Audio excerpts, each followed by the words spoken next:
me down, how am I feeling? And we might say, I'm feeling belittled or worthless. So our statement is, when you put me down, when things don't go your way, I feel belittled and worthless. Have you attacked anyone? No? Do you reckon you can do that part? Simple, isn't it? In theory, yes. Then we need to give some consequences. And so the next part of the statement will be that we now need to name our action, what we're going to do. So you will say, from now on, when you treat me that way, I will be going to another room, I will be going out until you calm down and speak to me in the manner I deserve to be spoken to in. Now think about some situations. If you approached some situations in your relationships with that sort of approach, where do you think it would end up? I don't think so. Because all you're doing is letting that person know what you will and won't stand for, that you don't like what they're doing to you and how you feel about it.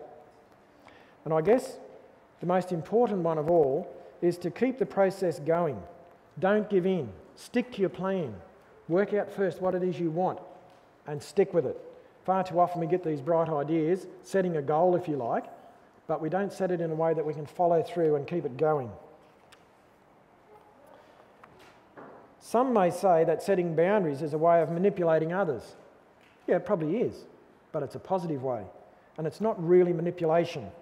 Listen to this quote: setting boundaries is not a more sophisticated way of manipulation, although some people will say they are setting boundaries when in fact they are attempting to manipulate. The difference between setting a boundary in a healthy way and manipulating is we set a boundary. When we set a boundary, we let go of the outcome. You then control the outcome. When I have set a boundary around me, the outcome is not mine to sort out, it is yours. And I guess in summary this morning, turn with me to Philippians. No, I'll just read it to you. Philippians 2 and verses 14 and 15, and it simply says, do everything without complaining or arguing. Wouldn't it be nice if we had no arguments and no complaints in our relationships? Whether it's between parents and children, between other kids. Wouldn't it be great if there was just absolutely no complaining or no arguing?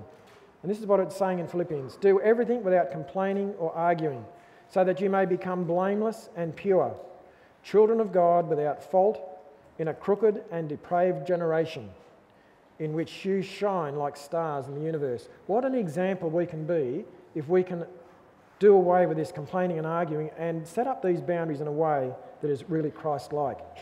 And so my prayer this morning is that with God's help, we will see our shortcomings and our need for change. And through His grace and with His help, we can say, God, grant me the serenity to accept the things I cannot change, courage to change the things I can, and wisdom to know the difference. I hope you'll be blessed this morning.